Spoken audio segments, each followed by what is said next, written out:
The first time you tasted a truly high-tannin wine, a raw walnut skin, or a piece of 100% dark chocolate, your face likely contorted into a reflex older than humanity itself. The mouth dried instantly, the tongue felt rough, almost furry, and a shiver might have traced its way down your spine. This is the pucker, a sensory alarm bell that evolution designed to scream one specific word: poison. And yet you took another bite, you sipped again. In that moment of overriding instinct, something profound happened in your brain. Far from being just a culinary preference, that flash of astringency triggered a cascade of neural activity that scientists are only now beginning to map. It wasn't just a taste, it was a workout. A sudden, sharp activation of the brain's alertness systems that clears mental fog, sharpens memory, and mimics the physiological effects of exercise. Welcome to the world of the bitter spark. This is the story of how the things we once feared became the things that keep our minds alive. To understand why astringency wakes up the brain, we must first understand that it is not, strictly speaking, a taste at all. When you eat a lemon, you taste sourness via specific receptor cells on your taste buds. When you eat sugar, you taste sweetness. But when you drink a cup of oversteeped green tea or bite into an unripe persimmon, the sensation you feel is not happening in the gustatory system. It is happening in the somatosensory system, the same system that feels heat, cold, and pain. Astringency is a tactile sensation. It is a physical event that occurs on the molecular level inside your mouth. The primary agents of this sensation are polyphenols, specifically a class of compounds known as tannins. Found in plants as a defense mechanism against being eaten, tannins are molecularly sticky. Your saliva is rich in specific proteins called proline-rich proteins and mucins. These proteins act as a lubricant, a biological oil that allows your tongue to glide effortlessly against the roof of your mouth and your teeth. This lubrication is so constant that we are completely unaware of it until it is gone. When tannins enter the mouth, they bind aggressively to these lubricating proteins. The chemical attraction is so strong that the tannins strip the proteins out of the liquid solution of your saliva, causing them to clump together and precipitate. In seconds, your mouth loses its lubrication. The dryness you feel isn't a lack of water. It is a sudden dramatic increase in friction. Your tongue is literally scraping against the soft tissues of your mouth. This loss of lubrication is detected not by taste buds, but by the trigeminal nerve. This is the fifth cranial nerve, a massive, three-branched highway of information that is responsible for sensation in the face, biting, and chewing. It is the same nerve that registers the burn of chili peppers and the cool of menthol. When the trigeminal nerve detects this sudden friction and roughness, it sends a high-priority signal to the brainstem. Unlike subtle aromatic notes of vanilla or cherry that might drift lazily to the olfactory bulb, the trigeminal signal is urgent. It bypasses the polite processing centers of flavor and goes straight to the brain's command center for survival. The message is simple. Something is happening to the structural integrity of the mouth. This is the first spark. The brain, perceiving a potential threat, snaps into a state of heightened vigilance. It is a biological interrupt signal, forcing your nervous system to pay attention. In a culinary landscape dominated by the comforting, numbing effects of fat, sugar, and salt, astringency is a splash of ice water.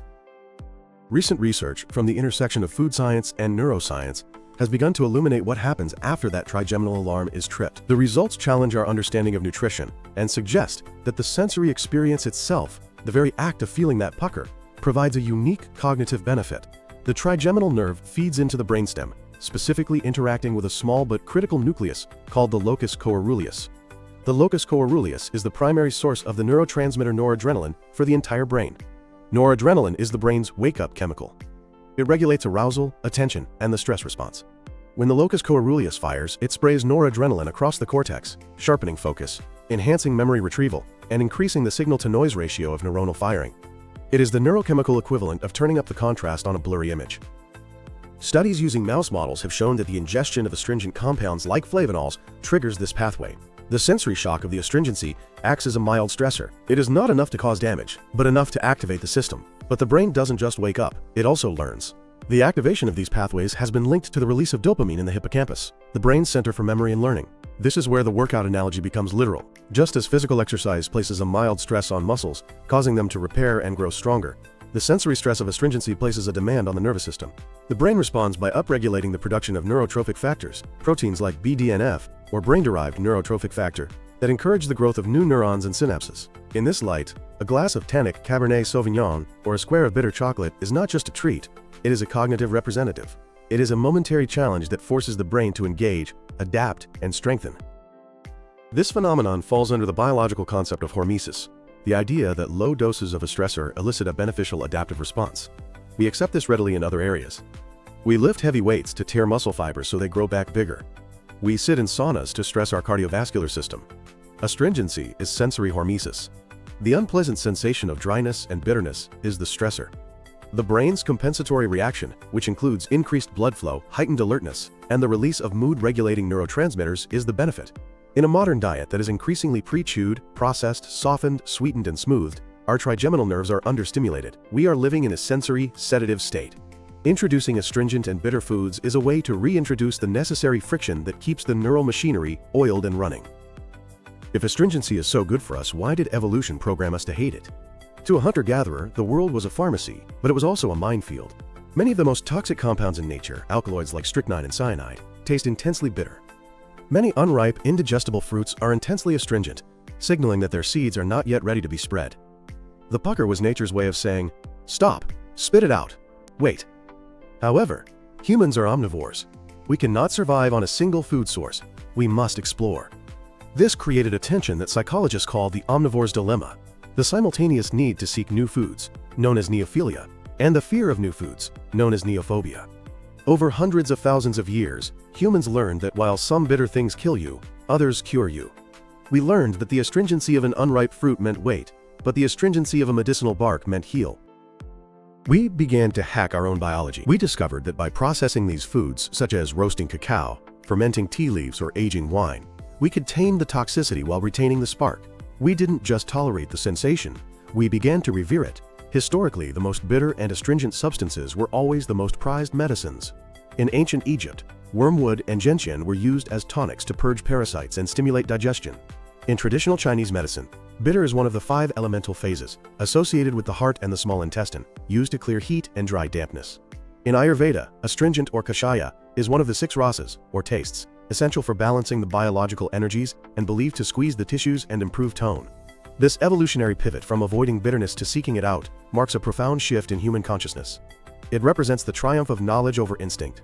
When you enjoy a bitter IPA or an espresso, you are celebrating a victory of your ancestors who learned to distinguish the deadly from the divine. So why do we do it? Why do we pay a premium for a wine that dries our mouth or a chocolate that makes us grimace? Psychologist Paul Rosen coined the term benign masochism to describe this distinctly human trait. It is the enjoyment of a negative sensation when we know there is no actual threat. The pleasure of astringency comes from the gap between the raw data screaming physical threat and the cognitive context whispering that I am safe in a restaurant. When the trigeminal nerve screams poison, the conscious brain steps in and whispers, "Relax, it's just a $100 Barolo." This cognitive override creates a rush of relief and mastery. It is the same psychological mechanism that makes us enjoy roller coasters, sad movies, and hot chilies. This hedonic reversal is not just about tolerating pain, it is about transmuting it. The brain releases endorphins, which are natural painkillers, to counteract the sensory stress. This results in a post-ingestion high that smooth, sweet foods can never replicate. Sweetness is easy, it requires no effort. Astringency is earned. This is why an appreciation for bitter and astringent foods is often associated with adulthood and sophistication. Children, ruled by raw biological instinct, reject bitterness universally. Their systems are smaller, their tolerance for toxins lower. Acquiring a taste for the dry and the bitter is a rite of passage. It signifies that you have overridden your infantile reflexes. You have learned to find pleasure in complexity, in friction, and in challenge. In the culinary world, balance does not mean the absence of pain, it means the perfect counterweighting of it. To truly understand the bitter spark, we must leave the laboratory and enter the kitchen.